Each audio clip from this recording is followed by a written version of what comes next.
कहानी की शुरुआत में हम फर्नांडा नाम की एक सिस्टर को देखते हैं जो अपने गधे को पकड़कर जंगल के बीच से चर्च की ओर आ रही होती है। चर्च में पहुंचने के बाद जिनेवरा नाम की दूसरी सिस्टर आकर उससे पूछती है, कल रात तुम कहाँ थी? फर्नांडा कहती है, हमेशा की तरह कल रात भी मेरा गधा भाग गया था और उसे ढूंढते ढूंढते सुबह हो गई। जिनेवरा कहती है, मैं तो हर रोज अच्छे से गेट लॉक करती हूँ, फिर हर रात ये भाग कैसे जाता है? दोनों बातें कर ही रही थीं कि वहाँ से चर्च का माली लुर को गुजरते हुए उन्हें गुड मॉर्निंग कहता है, पर बदले में दोनों उसे डांटने लगती हैं और वहां से भगा देती हैं। अब अगले सीन में सभी सिस्टर्स चर्च में जाकर सुबह की प्रेयर करती हैं, जिसके बाद वहां की सुपीरियर सिस्टर मरिया फर्नांडा से पूछती हैं, तुम कल रात कहाँ थी? जिस पर वो बताती है, कल मेरा गधा फिर से भाग गया था और मैं उसे ही पकड़ने गई थी। ये सुनकर सिस्टर मरिया कुछ नहीं कहती। अब इस गधे के बार बार भागने का चक्कर असल में कुछ और ही है, जो हमें आगे पता चलेगा। दूसरी तरफ हम अलेसांड्रा नाम की एक और सिस्टर को देखते हैं जो अपने कमरे में बैठकर सिलाई कर रही होती है। वो बहुत उदास थी क्योंकि वो चर्च में नहीं रहना चाहती थी और बाहर जाकर अपनी जिंदगी को अच्छे से जीना चाहती थी। दूसरी ओर सिस्टर जिनेवरा को देखते हैं जो सिस्टर मरिया के साथ कुछ बातें कर रही होती है। तभी एक किताब में उसे एक तस्वीर नजर आती है जिसमें कुछ अजीब विधि के बारे में लिखा था। ये देखकर उसे थोड़ी हैरानी होती है और कुछ लाइनें पढ़कर वो किताब रख देती है। वहीं सिस्टर अलेसांड्रा के पापा उससे मिलने आते हैं और दोनों बातचीत करने लगते हैं। उसके पापा कहते हैं, मैं तुम्हारे लिए एक अच्छा लड़का ढूंढ रहा हूँ, पर प्रॉब्लम ये है कि जो भी अच्छा लड़का मिलता है वो बहुत ज्यादा दहेज मांगने लगता है। इस पर अलेसांड्रा कहती है, अगर आप चर्च में डोनेशन देना थोड़ा कम कर दें तो शायद दहेज के पैसों का इंतजाम हो जाएगा। पर उसके पापा कहते हैं, ये करना ठीक नहीं रहेगा, तुम चिंता मत करो और अपने करियर पर ध्यान दो। शादी हो या ना हो, पर तुम एक बेहतरीन तरीके से जिंदगी जी सकोगी। ये सुनकर अलेसांड्रा बहुत दुखी हो जाती है क्योंकि वो शादी करके ही एक अच्छी और खूबसूरत जिंदगी जीना चाहती थी।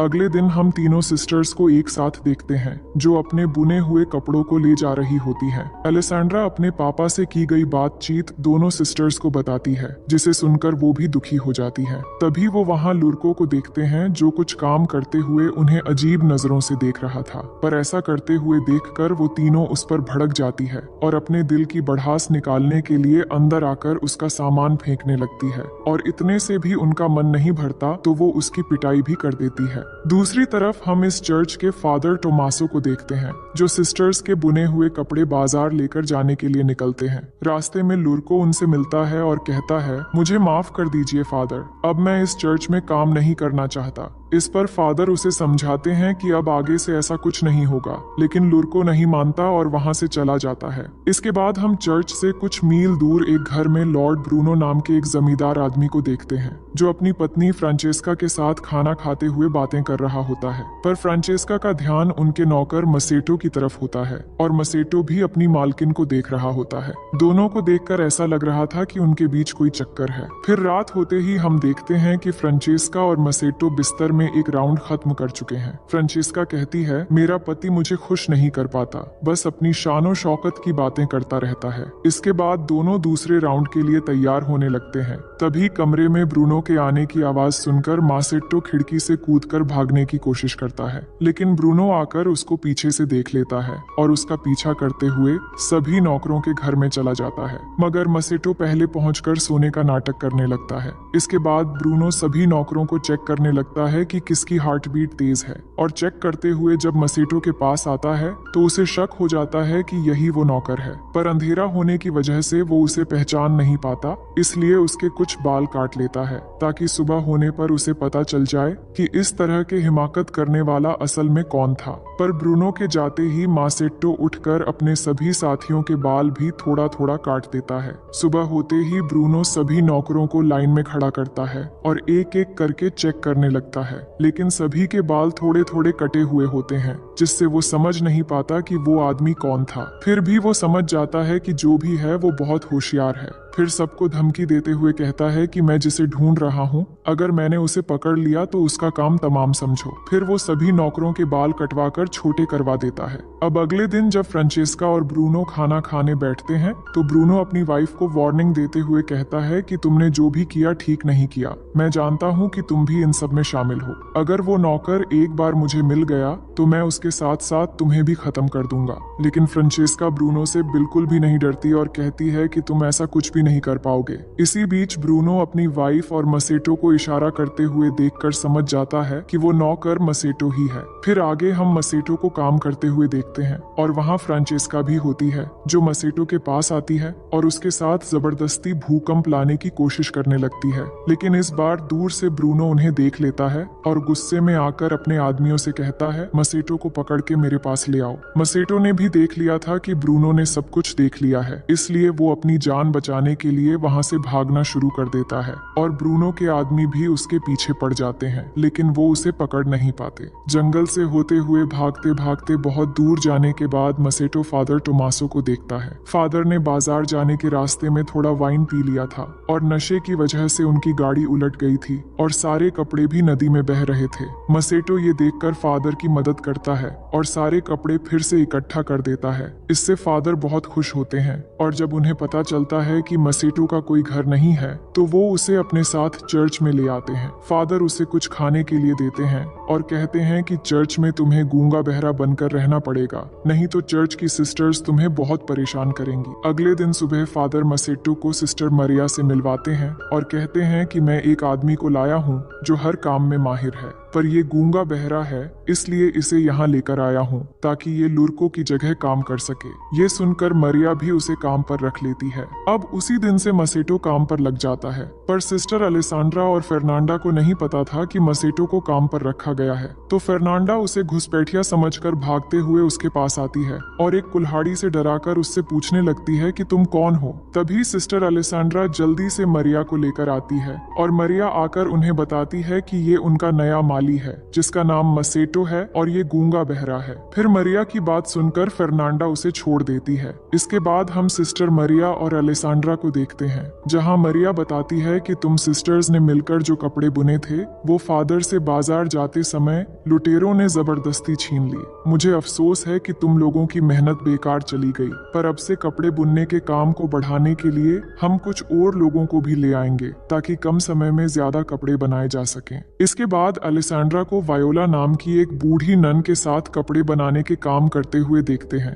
पर इस दौरान उससे कपड़े बनाने की फ्रेम टूट जाती है तो उसे ठीक करवाने के लिए वो मसेटो के पास जाने लगती है। पर तभी सिस्टर जिनेव्रा अलेसांड्रा को जाते हुए देख लेती है और छिपकर उस पर नजर रखने लगती है। अलेसांड्रा मसेटो से वो फ्रेम ठीक करने के लिए कहती है जिसे मसेटो ठीक करने लगता है, लेकिन अलेसांड्रा यहाँ अपने दिल की भड़ास निकालने लगती है कि वो यहाँ नहीं रहना चाहती और ना ही सिलाई का काम करना चाहती है। वो यहाँ से बाहर निकलकर अपनी जिंदगी को अच्छे से जीना चाहती है, पर ये सुनते हुए भी मसेटो कोई एक्सप्रेशन नहीं देता क्योंकि वो सभी के सामने गूंगा बहरा बना हुआ है। अलेसांड्रा भी ये जानती थी कि मसेटो कुछ नहीं सुन पाएगा और ना ही किसी से कुछ कह पाएगा। इसके बाद रात के समय मसेटो के कमरे में फादर आते हैं और उससे पूछते हैं आज का दिन कैसा गया, क्योंकि यहाँ की सिस्टर्स थोड़ी झगड़ेलू हैं जिससे काम करना थोड़ा मुश्किल हो सकता है। पर मसेटो कहता है कि हाँ, कुछ सिस्टर्स सच में काफी झगड़ेलू हैं, लेकिन मैं अपना काम संभाल लूंगा। फादर कहते हैं कि चिंता मत करो,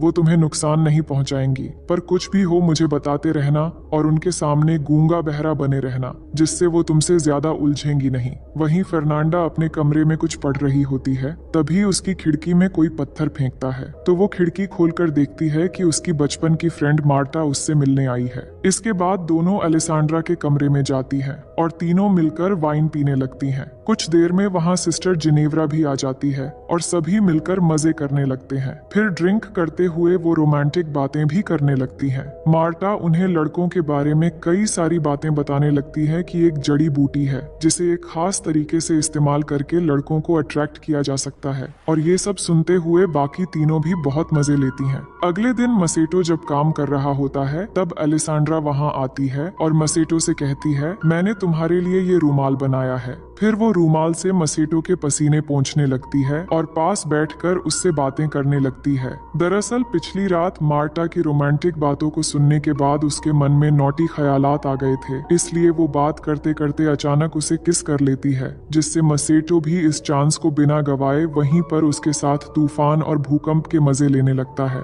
लेकिन तभी चर्च की घंटी बजने से मसेटो घबरा जाता है और अलेसांड्रा भी जल्दी से खुद को संभालकर चर्च में प्रे करने चली जाती है। लेकिन प्रे करते समय फर्नांडा अलेसांड्रा के स्कार्फ और नाखून में मिट्टी लगी हुई नोटिस करती है। अगले सीन में जिनेव्रा और फर्नांडा कपड़े धो रही होती हैं। तभी वहां अलेसांड्रा आती है जो बहुत खुश नजर आ रही थी। वो उनसे कहती है, कल रात बहुत मजा आया। फर्नांडा पूछती है, तुम यहाँ क्या कर रही हो और तुम्हारे कपड़े इतने गंदे कैसे हो गए? जिस पर वो कहती है कि मैं उस नए माली के साथ उसके कामों में हाथ बटा रही थी जिससे कपड़े गंदे हो गए। ये सुनकर उन दोनों को यकीन नहीं होता क्योंकि अलेसांड्रा कोई भी काम नहीं करती थी। पर फर्नांडा काफी शातिर थी। वो समझ चुकी थी कि अलेसांड्रा जरूर कुछ छिपा रही है। फिर आगे हम फर्नांडा और मार्टा को जंगल में देखते हैं जो उस जड़ी बूटी को खोजती हैं। फिर वो उस जड़ी बूटी को उबालकर एक लिक्विड तैयार करती है, जिसके बाद मार्टा फर्नांडा की आंखों में उस लिक्विड की 2 बूंद डालती है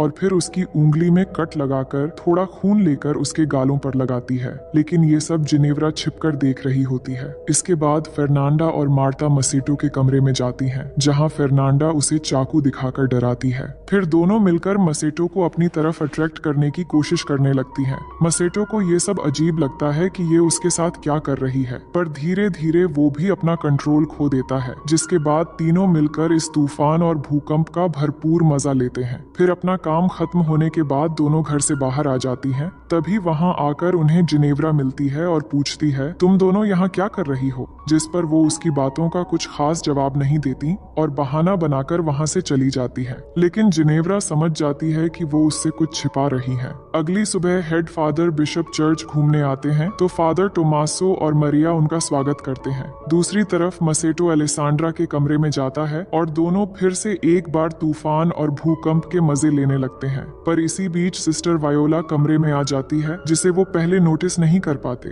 लेकिन अचानक मसेटो उसे देखकर बोल पड़ता है, जिससे अलेसांड्रा चौंक जाती है। पर वायोला के आ जाने से दोनों घबरा जाते हैं और अलेसांड्रा खुद को ठीक करते हुए वायोला की मदद करने लगती है और मसेटो बिस्तर के नीचे छिप जाता है। उनका लक अच्छा था क्योंकि सिस्टर वायोला सुन नहीं सकती थी, इसलिए वो उनकी हरकतें नहीं समझ पाती। बाद में मसेटो बिना कोई भी आवाज किए खिड़की से निकल जाता है। अगले दिन जिनेव्रा मसेटो को आराम करते हुए देखती है और उसे अट्रैक्ट करने के लिए वो जड़ी बूटी बनाने लगती है, लेकिन वो इसे आंखों में डालने के बजाय पी लेती है। फिर वो अपने हाथ से खून निकालकर गालों पर लगा लेती है। वहीं अलेसांड्रा मसेटो के कमरे में आती है और उससे पूछती है कि उसने झूठ क्यों बोला कि वो गूंगा है। इतने में जिनेव्रा के आने की आवाज सुनकर अलेसांड्रा एक कोने में जाकर छिप जाती है और मसेटो सोने का नाटक करने लगता है। जिनेव्रा जड़ी बूटी के नशे में मसेटो के पास आकर चिपकने लगती है और अजीब अजीब हरकतें करने लगती है। लेकिन फर्नांडा के आने की आवाज सुनकर वो भी जाकर छिप जाती है जहां पहले से अलेसांड्रा थी और एक दूसरे को देखकर दोनों चौंक जाते हैं।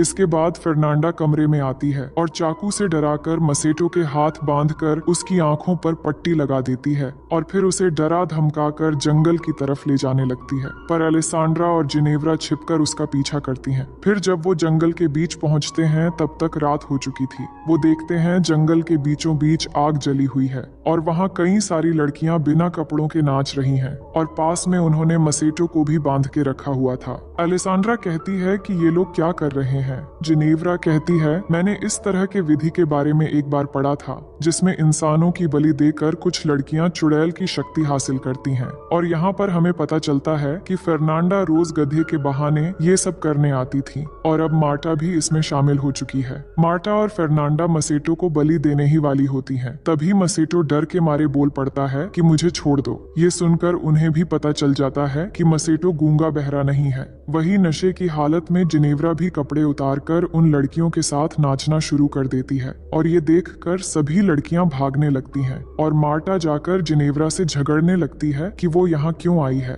इसी बीच फर्नांडा मसेटो को बलि देने वाली होती है। तभी अलेसांड्रा वहाँ पहुंचकर फर्नांडा से चाकू छीन लेती है और मसेटो को बचा लेती है। वहीं जिनेव्रा और मार्टा के हाथापाई में जिनेव्रा मार्टा को डंडे से मारकर बेहोश कर देती है। फिर उसके कपड़े पहनकर वो गधे को लेकर चर्च की तरफ भाग आती है। चर्च पहुंचकर वो चिल्लाने लगती है कि फर्नांडा एक चुड़ैल है और ये सब आवाज सुनकर फादर बिशप बाहर आते हैं। तो जिनेव्रा आकर उन्हें बताने लगती है कि फर्नांडा एक चुड़ैल है। इतने में फर्नांडा, एलेसांड्रा और मसेटो भी वहां पहुंच जाते हैं। एलेसांड्रा फादर से कहती है ये झूठ बोल रही है और आज इसने वो जड़ी बूटी लिया और नशे की हालत में बकवास कर रही है। पर जिनेव्रा कहती है नहीं, मैं झूठ नहीं बोल रही हूँ, ये सब एक साथ मिले हुए हैं और ये दोनों इस माली के साथ इंटीमेट भी हो चुकी हैं। ये सुनकर फादर बिशप मरिया को बुलाकर बाहर लाते हैं और पूछते हैं कि ये सब क्या हो रहा है। तभी फादर टोमासो भी मरिया के कमरे से बाहर आते हैं, जिसे देखकर सभी लोग हैरान रह जाते हैं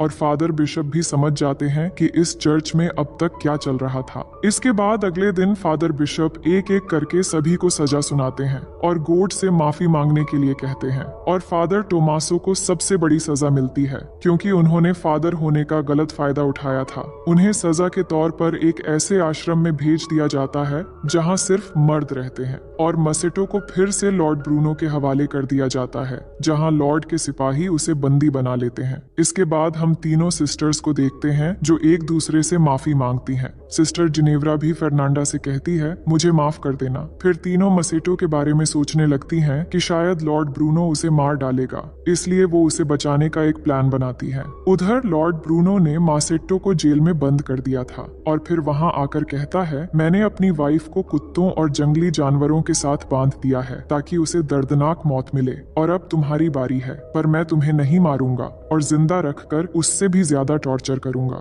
ये कहकर वो वहां से चला जाता है। इसके बाद मसेटो उन सिपाहियों से रिक्वेस्ट करने लगता है कि वो उसे आजाद कर दें, लेकिन वो मना कर देते हैं और उल्टा उसका मजाक उड़ाने लगते हैं। फिर कुछ देर बाद एक कछुए पर जलती हुई मोमबत्ती देखकर सिपाही उसके पीछे पीछे चले जाते हैं। असल में उस कछुए को सिस्टर्स ने छोड़ा था और उनके जाते ही तीनों सिस्टर्स आकर मसेटो को बाहर निकाल लेती हैं और उसकी जगह एक पुतला रखकर मसेटो को सिस्टर्स के कपड़े पहना देती है। फिर उसे लेकर जंगल की तरफ भागने लगती है। वही मरिया को देखते हैं जो गधे को साथ लेकर टोमासो से मिलने आती है और दोनों बहुत खुश होते हैं क्योंकि उनके बीच प्यार हो गया था और वो एक दूसरे से दूर नहीं रह पा रहे थे। इतने में वो कुछ आवाजें सुनकर वो छुप जाते हैं और तभी फर्नांडा अपने गधे को वहां देखती है कि ये गधा यहाँ कैसे आया, लेकिन जिनेव्रा उसे वहां से ले जाती है। फिर उनके जाने के बाद मरिया और टोमासा बाहर आते हैं और वो समझ चुके थे कि उन तीनों सिस्टर्स ने मसेटो को छुड़वा लिया है, पर उनकी शरारत देखकर वो एक दूसरे को देखकर मुस्कुराते हैं और दोनों एक साथ वहां से जाने लगते हैं और इसी के साथ कहानी यहीं पर खत्म हो जाती है।